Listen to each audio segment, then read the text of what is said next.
Olá, seja muito bem-vindo aqui ao Nada Trivial, começando o nosso mês de junho com um tema que eu considero muito importante, que é revisitar o nosso passado e as nossas escolhas do presente para construir o futuro. Em que campo? No campo da educação. Hoje é quinta-feira, dia de turma do Fundão, e o tema sempre gira em torno da educação com a neurociência aplicada à educação. E eu estou toda inspirada porque, como vocês devem ter visto aí nos stories, me acompanhado aí pelas redes sociais, eu andei dando um rolê pela Península Ibérica, conheci a cidade de Coimbra, onde está uma das mais antigas universidades do mundo, que ainda está em atividade, né? E também passei próximo da cidade de Salamanca, e aí toda vez que eu estou investigando alguma coisa, né, que eu estou passeando, eu costumo ler sobre aquele tema, então fui ver quais eram as outras universidades mais antigas. Tem uma no Marrocos, que é a primeira, tem uma na Itália, em Bolonha, que foi a primeira que recebeu o título de universidade, porque também está relacionado à capacidade de emitir certificados, né? E aí eu fiquei me perguntando, certificados exatamente para quê, né? Será que tem a ver com essa história de você habilitar alguém a fazer alguma coisa?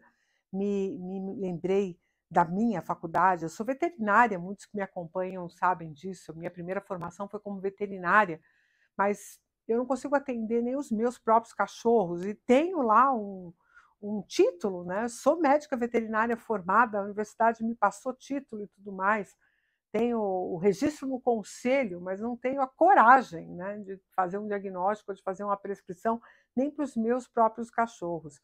E aí fiquei me perguntando um pouco como é que funciona essa coisa da formação profissional, o que isso tem a ver com o tempo passado, para que serve efetivamente a educação, e que momento a gente começou a entender que a educação tinha só a ver com o mundo do trabalho, né? Onde foi que a gente perdeu a mão nessa história? Porque se a gente for remontar o tempo clássico, o tempo dos gregos, né? Ainda que, obviamente, a educação fosse exclusiva dos homens livres, né? Os homens escravizados, mesmo na sociedade grega, não tinham acesso à educação, mas era para todos, homens, obviamente, né? Até porque a gente tem uma condição de gênero muito estranha que dá para a gente vir a discutir mais para frente. Mas o objetivo da educação naquele momento estava diretamente ligado a tornar o homem, dar condição àquele ser humano, àquele homem, de se tornar um cidadão, de habitar a polis, de estar na cidade, de ser um ser político, de entender os meandros, né, das disputas democráticas ou não democráticas, de compreender seu papel enquanto cidadão, os seus direitos, os seus deveres. Uma educação mais ampla, uma educação que respondia perguntas, ou buscava responder perguntas essenciais, existenciais, e a Ágora, né, que é um espaço de discussão, um espaço coletivo, que não tinha muito essa questão de qual era a faixa etária, em que idade o indivíduo estava. E daí a gente vai para um tempo obscuro, onde a educação passa a ser restrita, absolutamente restrita, a grupos bem específicos, e estabelece-se um sistema de governo durante a Idade Média que é, né, nefasto na medida em que vai deixando as pessoas numa condição quase que presa a determinadas castas econômicas dentro do feudalismo, né? Então a educação não tem nada a ver com liberdade nesse momento e é restrita a muito poucos nobres que continuam tendo seus mestres, né? E boa parte desses mestres inspirados na educação grega. E o próximo etapa, você tem uma educação no Renascimento que é muito restrita. E, mas uma educação começa a ser olhada por um aspecto mais utilitarista. Porque as próprias ciências começam a se desenvolver, e aí eu preciso ensinar as ciências. Não é só mais ensinar um ofício, né, que vai de pai para filho, mas é preciso que as ciências sejam ensinadas. E aí as universidades fazem todo sentido. Mas interessante pensar que a universidade só vai ter espaço efetivamente na Europa depois do fim da Idade Média, né, que é marcada pelo ano de 1492. Ainda que existam espaços de universidade anteriores a essa data, essa condição de estudo que certifica, que favorece, que habilita o indivíduo a praticar uma profissão, é uma coisa mais para a idade moderna. Até que a gente chega no século XX e começa a discutir educação para todos. Mas educação para todos para quê? Para o mundo do trabalho. E entra uma conversa de que o aprender a ser gente não é mais papel da educação, é papel da família. E para a escola fica esse lugar de uma transmissão do que deve ser feito, de quais são as suas obrigações. Então, me lembro, eu fui educada em pleno regime militar, nós tínhamos educação moral e cívica, e depois organização social e política brasileira, que eram 2 disciplinas que eram dadas para ensinar a nós jovens como nos portarmos como seres políticos. Mas que seres políticos? Aqueles que obedecem, aqueles que seguem a norma, aqueles que seguem a lei que é imposta e que não discute essa lei, né? Então, o que é essa educação que viveu todo o século XX? Uma educação tecnicista, uma educação voltada para a formação profissional, e a família sempre requisitando que a educação do indivíduo, as perguntas do indivíduo ficassem para a religião, ficassem para as escolas, o que era técnico, e para a religião, e para o seio da família, e para a cultura daquela família e daquele povo, a educação sobre o ser humano.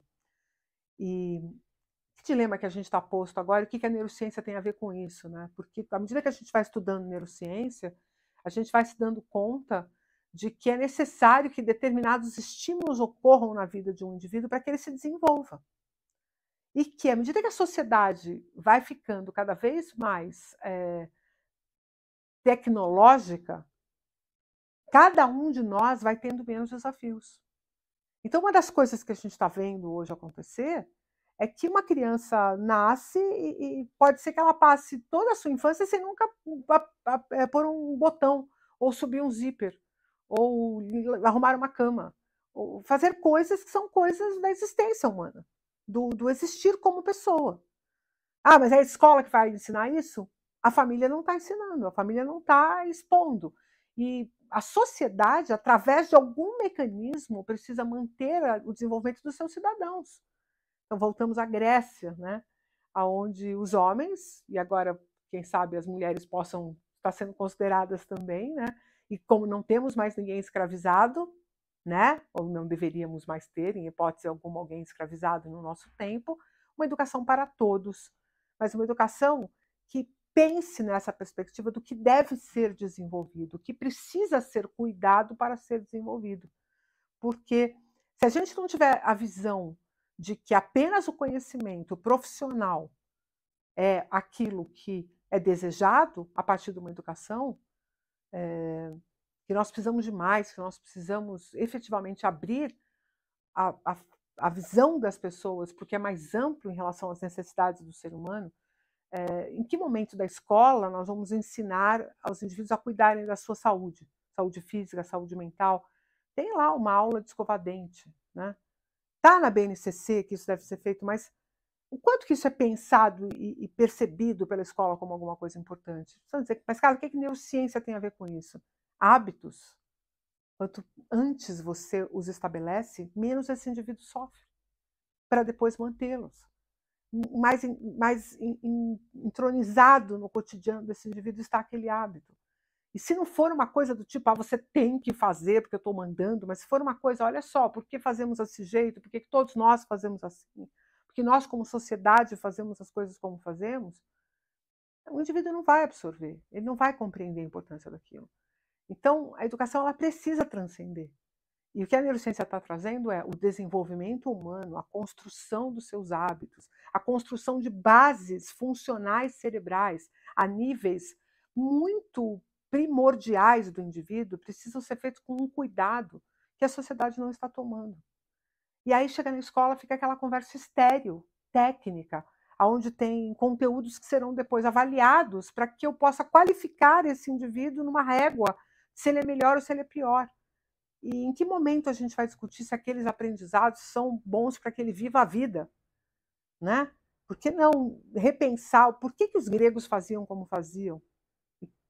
Quem sabe tem alguma lição ali para gente sobre como educar, sobre como libertar os indivíduos a partir de uma educação que é muito mais consistente nesse aspecto, né? E aí eu não posso deixar de lembrar de Paulo Freire. Eu sou obrigada a terminar esse vídeo falando de Paulo Freire, porque a educação que liberta não é educação técnica, é educação reflexiva. É a educação que permite que o indivíduo se perceba como indivíduo.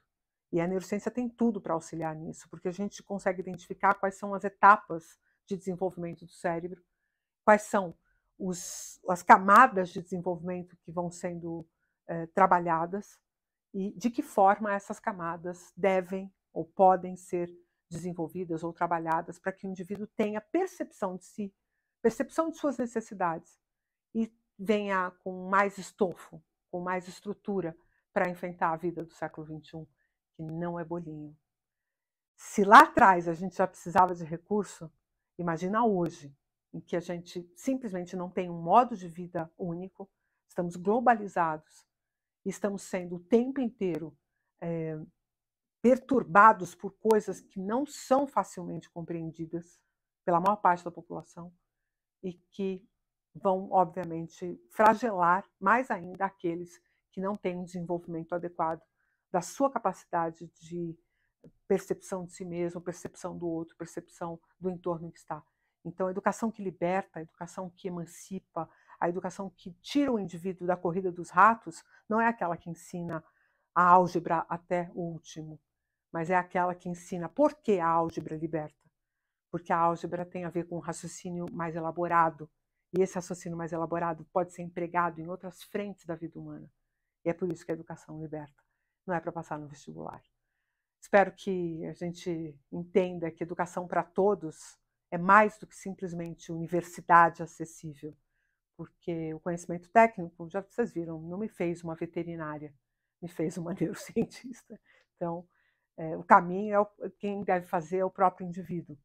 E a educação deve ser o lugar onde ele busca os recursos para que isso aconteça.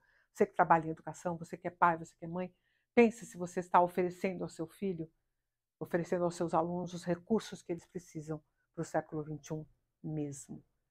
Não vai ser uma discussão que vai ser feita numa universidade que tem 1000 anos de existência. Vai ser uma discussão que vai ser feita por uma sociedade que percebe o quanto que ela está efervescente e está em complexa mudança o tempo todo. A neurociência está aí para ajudar nessa discussão. Muito obrigada por ter acompanhado esse vídeo até agora. Então, curte, se você puder dar esse feedback para a gente, compartilha com quem você acha que vai gostar dessa discussão e não esquece de seguir aqui o canal e compartilhar com outras pessoas para que outras pessoas se juntem a nós. Nada Trivial trata dos temas com complexidade, porque se fosse simples, se fosse trivial, não ia ter a menor graça. Um abraço e até o próximo.